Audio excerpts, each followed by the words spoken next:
Hi. Hey, Veronica and Eric. So, guys, I'm a little late to this session. Sorry, Veronica, but I cannot stand being late. It just never happens. But I had to, I'm having trouble with iMovie. It just quits when I open it. So, Apple told me to just install High Sierra, and it says, okay, it'll take 40 minutes. Well, it did not take no 40 minutes, I'll tell you that. All right. Listen, before we start, people, I want y'all to know that I really don't read YouTube comments because although most of them are wonderful, some of them are just so hurtful, and my little broken heart cannot take it. So if I don't answer your YouTube's comments, that's why I apologize for that. But it's just like I got to protect myself first and foremost, and Veronica knows how that is too. So they can be. There's a lot of trolls out there that are just hideous in their comments. All right, so today we are going to talk. Well, actually, I'm going to have three different sessions. One is dysfunctional families. The other is we're going to talk to your girlfriend over there, Erik, Jillian. And also, another thing we're going to do is all about animals and animal abuse. So, what do you want to start with, Erik, who I love, by the way, in case you don't remember? He says, I love you too, and chill out, Mom. Breathe. I know. It's like I was thinking, oh, poor Veronica. I hate being late. It's such an imposition to people. Listen, I got my cup. It's all good. We're blessed, as Erik reminds us. Yes. Okay. And there is no time, so there we go. Totally. So he says, let's start with animals. Okay. Well, most, probably all of my blog members are really find the animal abuse horrible. The way we test personal products on them, and just how we kill them sometimes. Like for minks, I think they put an electrode in their mouth and their anus and shock them to death. Some of them are skinned alive, like baby seals. I hear they skin them alive. And people have shown me different YouTubes, and now I can't watch them. So why? Animals are so wonderful. And we say, quit acting like an animal. Well, we should act more like animals. The first thing that Erik wants us to understand is that animals, like children, are in the very natural state. And what they do, there's no selfishness in an animal. There is complete freedom and trust, and there's no manipulation. When they kill, it's because they need to survive. Except for chimpanzees. I don't know about gorillas, but chimpanzees, very close to us, are the only other animal that kills for fun. And maybe they manipulate and things like that. So I guess that's a different breed, but we have abused them too, Yeah. It's interesting. He is saying that it's sad how humanity will use anything for its advancement. And the reality is what we put out there energetically, it doesn't matter. It doesn't distinguish between a human or an animal. Energetically, you're still taking a life. And so in the name of greed and selfishness, it's still a life that's taken. And this is really riling him, because he's saying, what do you need so badly that you're willing to sacrifice a life for it? Like, what could we need to know that badly? Well, of course we need to eat, and the life of a plant is just as valuable, according to Erik, as that of an animal. But he said many times that no matter what you kill, it should be raised and either harvested or slaughtered in a very humane way. And we need to express gratitude for what they give us, our source of energy. So, in that way, I guess killing is okay, because we do have to survive until we're breatharians and survive only on the ambient energy. Well, and he says that survival is one thing, like the animals that kill to survive, that's one thing. But when we're testing, when we're taking these innocent creatures and souls, and we're testing to see if something's going to do this to the human or that to the human. That's where we have to draw the line. There has to be something friendlier to put forward. Yeah. And it's not, and the answer is not simple, because he's saying it's wrapped up around, again, money.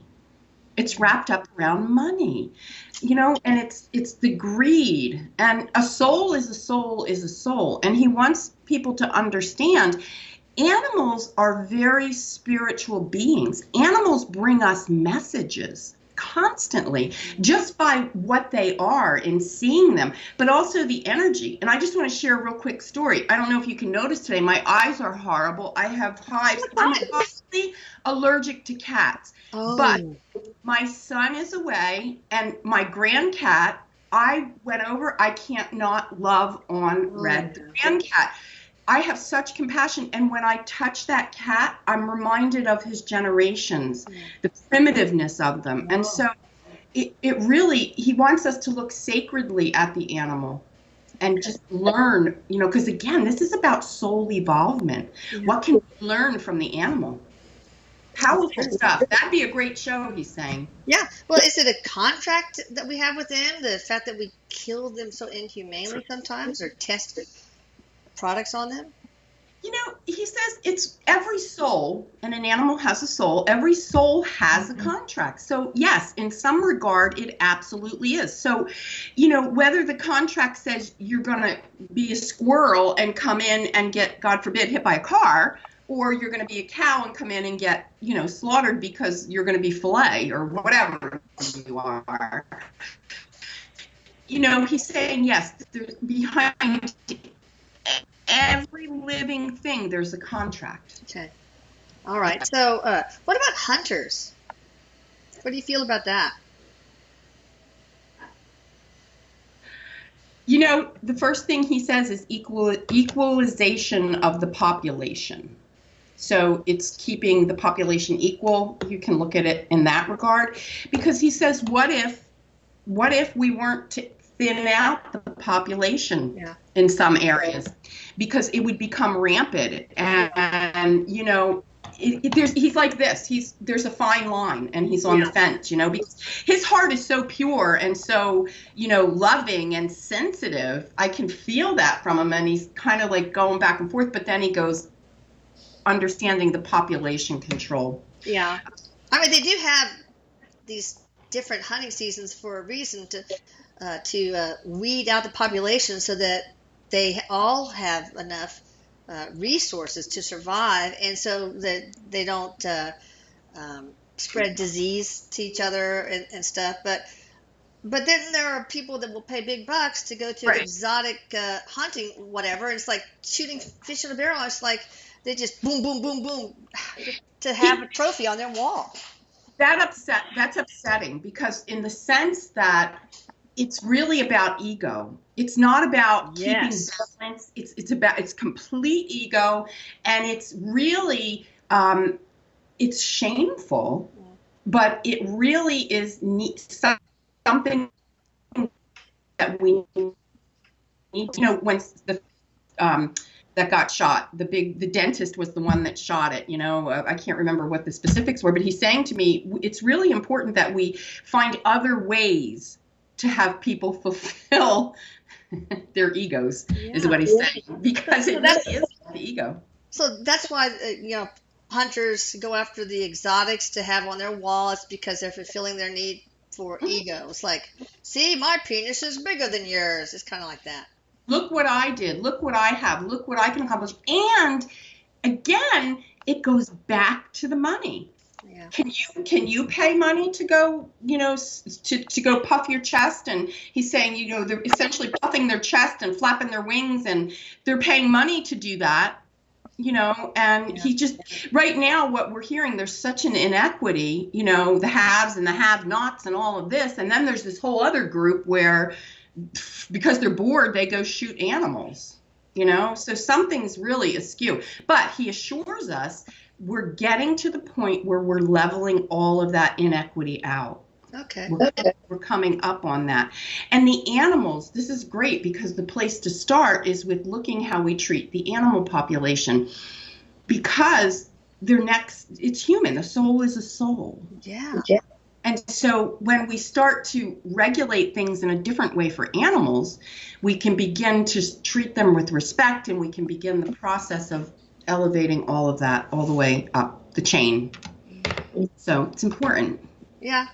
Of course, you got poachers and people who defy the game and fish and game laws. I remember that my husband was delivering a boat, and he was in South Pass, Louisiana, and the people over there were telling him about a story that something that happened that day. A game warden was found slit open with a bunch of ducks stuffed in his abdomen. So I guess he must have given him a ticket or something. It's terrible. Mm-hmm. Again, that's humanity, that's contract work, that's, karma playing out. There's a whole litany of reasons why it could be. But he's saying the bottom line is, like, people can be assholes. Yeah, to each other too. Oh yeah, I know. We know his words. So, what can you tell somebody who likes to go out and do this inhumane hunting, not just to eat, but to have trophies on their walls? What can they do to replace that urge, for example, or anything you want to tell me is fine. Find out where the urge comes from. What is the urge? He's saying, like, his whole premise here is to enlighten us and to wake us up. And he's going, find the urge. Find out what's fueling it. What are you missing? What's going on? Because here's the thing. I love this. I love this. People will do anything at some points in their lives to avoid looking at what's really going on. Mm-hmm. If it's grief, if it's anger, if it's disconnect, whatever it is, they'll do anything. Yeah, they don't want to be uncomfortable. No, but yeah, I get it. What about the animal? You don't take it out on the animal. It's like you don't do it. Yeah. And we have regulations. Yes, we get licenses. You have to have a license to shoot. So that's regulated there. But then this loops all the way back around, because he's saying everything in the human realm is, and this is brilliant, everything in the human realm is connected. It goes right back to the issue of what we talked, gun control, and then we get guns to shoot, and it's like all interconnected. And the bottom line is, yes, I agree. He's jumping up and down. He's saying the bottom line is we need more love. Yes. Well, what? There's Bella. She just got a haircut. She looks huge here, but she's only 3 pounds. But just like the camera, puts 10 pounds on her. Okay, so what are some examples of why somebody would want to hunt exotics just to have trophies on their walls? I mean, what is it? Could be they're been told by their parents or their siblings or society that they're not enough, they're not good enough. What are some reasons? He says deprivation. People were deprived, or so they thought in their life. I didn't have this growing up, or we lacked this. Comparison, he says, is another reason. Comparing to, kind of like you said, Eric, get your dick out. Whose is bigger? Sorry, that's Eric.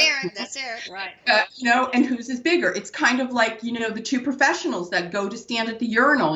They say they're not looking, but you know what? They're looking, he's saying. And so if I can go out and I can do something and I can one-up you, or at least in my head I think I can one-up you, then I feel I've won. And so deprivation, comparison would be reasons. What didn't you get as a child? Well, Johnny had these kind of shoes and I had to wear Bobos. And so, I'm a big man now. I'm going to go out and pay money to show the world. But we saw that can turn very quickly because, people, I believe humanity has a heart, a collective heart. And with that incident where that animal was shot, and God forgive me, I can't remember the name, and Eric's not coming through with it, where the dentist shot the animal. Gorilla? Yeah, I don't know what it was. The dentist went. I can't remember. I know we channeled that one. I can't remember. Arambe or. Yeah. Eric, help me. Yeah, Arambe. Oh, it's okay. It doesn't make it. But anyway, when the dentist did that, he paid all that money to go out and do it, but look at the backlash. Because Eric's saying Oh that's no, the that's a different one. Sorry about that. No, that's I don't. Yeah. that's the reality of what people really think. But then why are we allowing it to happen? But that didn't happen in our country. But that's irrelevant because the man from our country went. Yeah, exactly. So Shameful. Ugh. it's Well, I'll tell you what. That's one reason I would never want to be a guy, because I would not want to stand in a urinal and have people looking at my stuff. Plus, I don't want to get it caught in a zipper. Those are 2 strikes against me wanting to be a guy. Listen, now is he going to shake his pelvis at me one more time? Because Probably gonna moon you, and he flaunts his junk to a lot of mediums. So sorry in advance. Well, I'm your mom, for God's sake. I'm 55. Don't be shaking your pelvis at me. Eric. Well, what about poachers? What about them? Oh, what's the contract there, or anything? You tell me. I don't know. How can we stop that? Survival. First thing he said to me is the root of everything in people's minds is survival. Yeah. So the poacher on some level is survival. He's thinking about surviving. So it loops back to that whole greed. Is it, he said, go back to meeting the basic needs of a human being. What, the pyramid, what are the basic needs that we all need? And then once we get beyond that, we have to have more and more and more, and then it gets greedy. He's like, if people would just chill the hell out and be happy with what they have, instead of trying to figure out they need more. Well, I think the real answer to stopping all this abuse really is to start as early as our children, the children of the world. We need to raise them to love and to respect and honor animals. But until then, what do we do about the labs that are doing inhumane testing with animals, the poachers, the hunters that are really doing it for ego? What do we do about all that? Or the people who are slaughtering animals inhumanely and raising them inhumanely? That's also horrible. Oh, you know what his words were? An eye for an eye. And then he chuckled. But I think he means it. Uh-oh. Okay, so we're going to stick electrodes in their mouth and asshole. There you go. There we go. An eye for an eye. He's saying regulations. It's going to have to be. We'll regulate everything to the nth degree. And he says, don't even get me started on big pharma. He says everything is for the almighty buck. He goes, the minute that we put our hands in it and we start regulating it, it becomes a gamble. It becomes a fiasco. It becomes all about the money. Yeah. And, we all know that there are loopholes to everything and there's ways to get around it. And he's not resigned by any means. I don't want to give the impression that Eric's resigned, because he's not. But he's saying we need to dissect these big things and put them in little pieces and then look at the little pieces. So we start with, what are the regulations? Who's regulating? What's the source of the regulation? Why are we even doing this? We regulate deer because we don't want the population to go crazy with deer. So whatever, we regulate bear, but still people don't follow the rules. No. And sometimes they're not enforced well enough. So, that's a problem. And then you have lobbyists, from Big Pharma or whoever, greasing the palms of politicians so that they don't necessarily enact the regulations or create regulations that will protect the animal population. And he's saying that, people will find a way to justify anything. And he's saying that in each of our own minds, we believe what we believe, and we can find evidence to support that belief. And so that's how he's saying a lot of people, right, lay their head down at night and sleep so soundly because of false or perceived justification. Well, deep inside, on a subconscious level, they must know. But, I guess we're just going to have to wait until humanity evolves, all in all. And again, I think that partly takes raising our children in a different way. Mm-hmm. Yeah, absolutely. Why is it okay, that we'll have, our pets with us, and their kids will love the pets, but, we don't teach them about, the hunting and the appropriateness of it, and why we do eat meat. And I don't know what you believe, but my personal belief is I eat meat. I do. Yeah, I do. I love it. As long as you respect it, raise it, yeah. Yeah. Humanely. Because it's an asparagus soul is just as valuable, according to Erik, as the soul of a lamb or a cow or whatever. Totally. There's no differentiating. Yes, absolutely. My husband stopped eating beef because he saw this whole thing on 2020 about slaughtering like decades ago. And I said, what? I won't eat anything with a face. I said, well, you chicken, that's got a face. Well, not really a real face. What? So anyway, it's so hard to cook in our family everybody has their different needs, but. So yeah, he's just saying, let's create an equality, let's create standards, let's create regulations. He doesn't really have the answer for that or the desire to go into that right now. That's fine. We'll get there, but it's big. Raising our children without ego, without fear, and the anger and such that comes with it. I think, teaching our kids humility, that would go a long way, but that's going to take a generation or two or three. All right. Well, thank you, Erik. Respect. Erik is screaming respect. Teach respect for every living thing. Right. Absolutely. Equal respect. Even inanimate objects, too. Of course. Yeah. Oh, yeah. Yeah. Yeah. You don't want to know what he's saying. All right. Go ahead. All right. So you guys can visit Veronica at veronicadrake.com. Anything else you want to share? No, no, thank you. That's perfect. Angel readings are what you're looking for when you visit me. All right. That's awesome. All right. And sometimes she has deals where if you book a session with her, she'll give you an angel reading, right? Yeah. Well, you get a numerology. I do many numerology. That's it. And listen, my heart and soul is in this, but you have to remind me, gently remind me, because it's been a whirlwind, and I want to give you, but you need to gently remind me. About the numerology. Yes. Okay. Yes. All right, y'all visit the blog at channelingerik.com, Erik spelled with a K. And also go to Amazon or Barnes & Nobles and look at our two books, My Son of the Afterlife, Conversations from the Other Side, and Erik's book, My Life After Death, and Memoir from Heaven. All right. Love it. See you guys. Bye. Bye-bye.